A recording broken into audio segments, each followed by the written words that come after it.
Assalamualaikum warahmatullahi wabarakatuh. Kami dari kelompok 2 yang mengambil tema tentang cinta tanah air negara yang berlokasi pada Kebun Raya Bogor. Kami dari program studi administrasi bisnis dan Fakultas Ekonomi dan Bisnis. Izinkan kami memperkenalkan diri. Saya Fatwa Tulada, NIM 2221080. Dengan saya Siti Sahara dengan NIM 222-10101.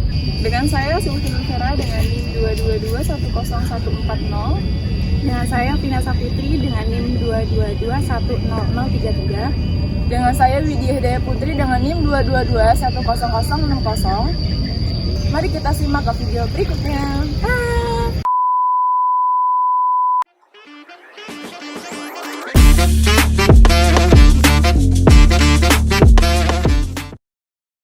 Kebun Raya Bogor mempunyai beberapa sejarah di dalam catatan, yaitu mewarisi nilai-nilai universal yang luar biasa. Nilai kekayaan warisan Kebun Raya Bogor tidak hanya bervariasi jenis tanamannya saja, melainkan juga tentang lahan, bangunan, artefak, ilmu botani, alam dan lingkungan yang terjaga dari generasi ke generasi selama lebih dari 200 tahun. Kebun Raya Bogor memiliki luas mencapai 87 hektar dengan 15.000 jenis koleksi pohon dan tumbuhan. Sejarah Kebun Raya Bogor menjadi identitas bangsa serta memberikan kontribusi pembangunan ekonomi global. Reputasi sejarahnya melahirkan banyak lembaga penelitian dan menjadi pusat penelitian biologi tropis kelas dunia. Penemuan-penemuan ilmiah di bidang botani yang dihasilkan dari pusat penelitian botani tropis Kebun Raya Bogor berkontribusi pada kesejahteraan umat manusia. Sebut saja penelitian tanaman domestik berbagai tanaman ekspor. Inovasi di dalam bidang ekonomi dapat menghasilkan peningkatan kekayaan pemerintah Belanda di kala itu melalui agroindustri spesies yang eksotis. Ada teh, kina, kopi, tembakau, dan masih banyak lagi. Dalam catatan sejarah perkembangan Kebun Raya Bogor yang dikutip dari laman Kebun Raya, pada mulanya kebun ini hanya digunakan sebagai kebun percobaan tanaman yang diperkenalkan di Hindia Belanda. Akan tetapi ketika Kebun Raya Bogor didirikan, pada kenyataannya menjadi momentum bagi ilmuwan bidang botani di Indonesia untuk membuat suatu wadah penelitian. Pada tanggal 18 Mei tahun 1817, Profesor Caspar Georg Karl Reinwald, seorang ahli botani asal Jerman, mendirikan kebun botani di sebelah rumah peristirahatan Gubernur Jenderal untuk tujuan penelitian. Tanggal ini menjadi awal tapak sejarah adanya Kebun Raya Bogor. Pada usia yang masih muda, Reinwald sudah menjadi profesor sejarah alam di Universitas Harderwijk, Belanda. Bahkan pada usia di 30 tahunnya, ia sudah menjadi rektor di kampus tersebut. Pada tahun 1816, pemerintah Belanda memintanya untuk menjadi direktur pertanian, seni, dan pendidikan di Pulau Jawa. Dan ia langsung memulai penelitiannya dalam bidang botani.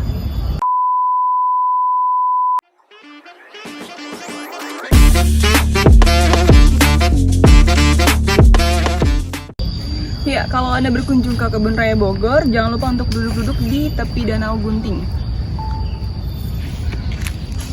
Sambil mengagumi kemegahan Istana Bogor dari kejauhan, di danau ini terdapat si cantik Victoria Amazonica, si teratai raksasa. Tak tanggung-tanggung, diameter daunnya bisa mencapai 3 meter, tangkainya menjulang sepanjang 7 meter, dan diameter bunganya 40 cm. Anda sangat beruntung kalau bisa menyaksikan si cantik ini. Mekar karena umur bunganya hanya 48 jam. Saat baru mekar, bunganya berwarna putih dan menebarkan wangi. Dan di hari selanjutnya, bunganya menjadi merah muda.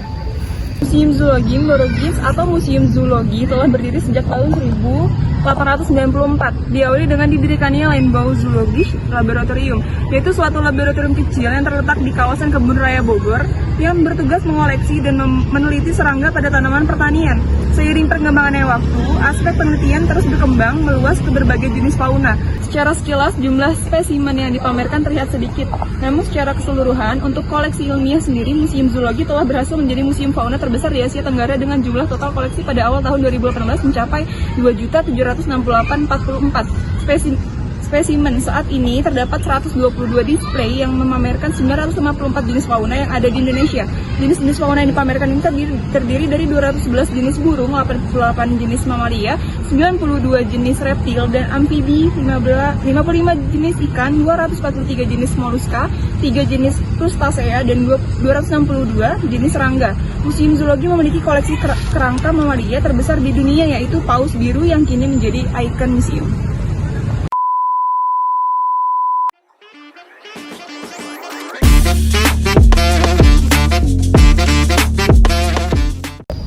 Berikut terdapat bangunan Istana Bogor. Saya akan menjelaskan secara singkat sejarah dari Istana Bogor.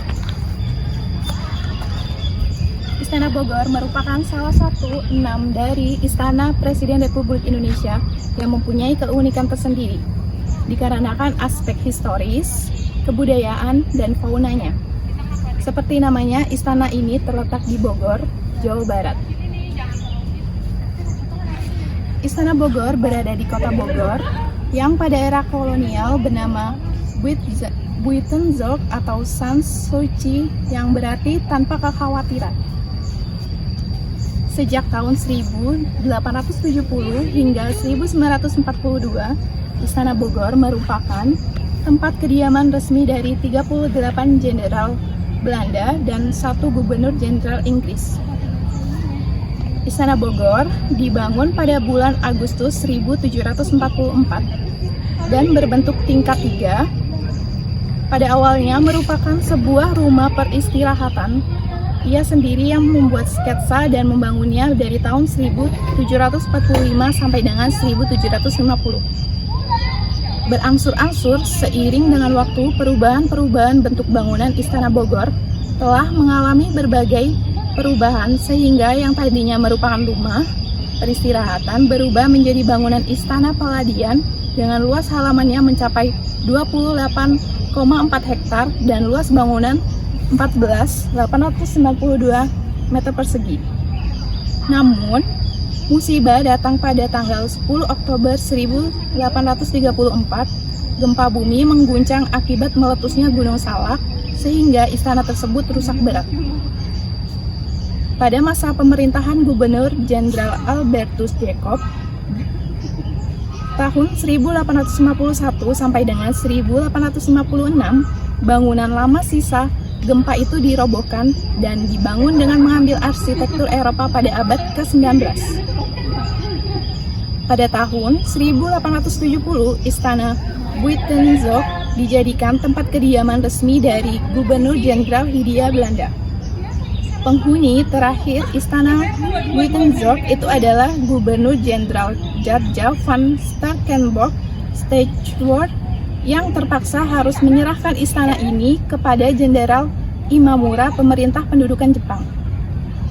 Pada tahun 1950, setelah masa kemerdekaan, Istana Kepresidenan Bogor mulai dipakai oleh pemerintahan Indonesia dan resmi menjadi salah satu istana Presiden Indonesia. Pada tahun 1968, Istana Bogor resmi dibuka untuk kunjungan umum atas restu dari Presiden Soeharto. Arus pengunjung dari luar dalam negeri setahunnya mencapai sekitar 10.000 orang.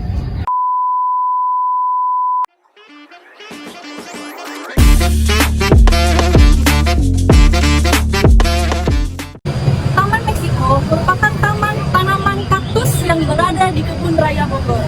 Taman ini merupakan kumpulan spesies tumbuhan iklim kering yang seperti agave dan yucca, kaktus, dan tumbuhan lainnya. Di mana sebagian besar koleksi ini pernah didatangkan oleh Amerika Selatan dan juga Amerika Tengah. Taman ini terlihat indah dengan berbagai macam jenis tanaman kaktus yang memang banyak digunakan untuk tanaman hias. Hal ini dikarenakan tanaman kaktus memiliki bentuk yang indah akibat dari penyesuaian diri mereka terhadap lingkungan aslinya.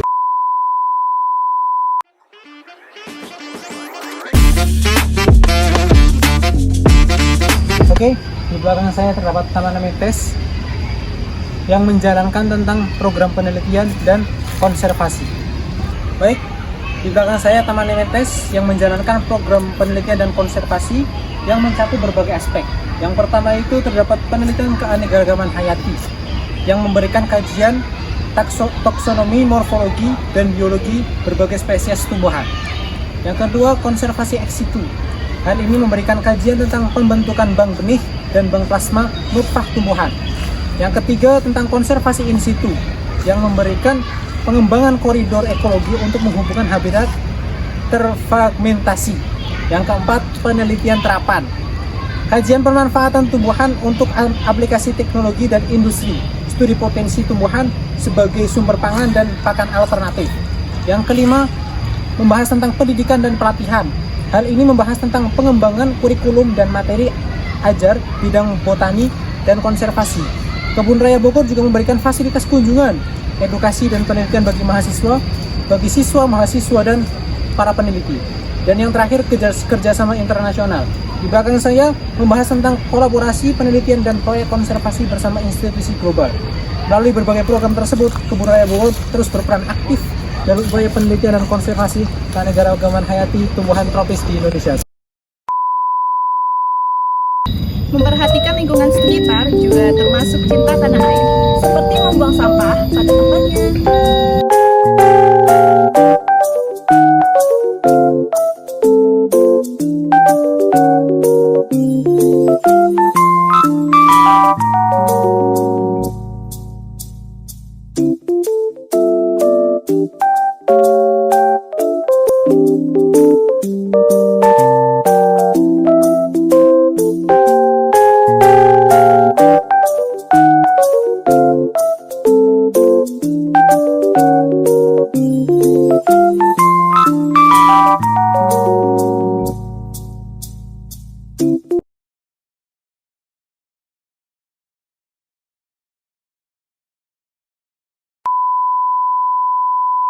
Mungkin cukup sekian penjelasan dari kami. Jika terdapat kekurangan, kami semua mohon maaf. Sekian. Wassalamualaikum warahmatullahi wabarakatuh.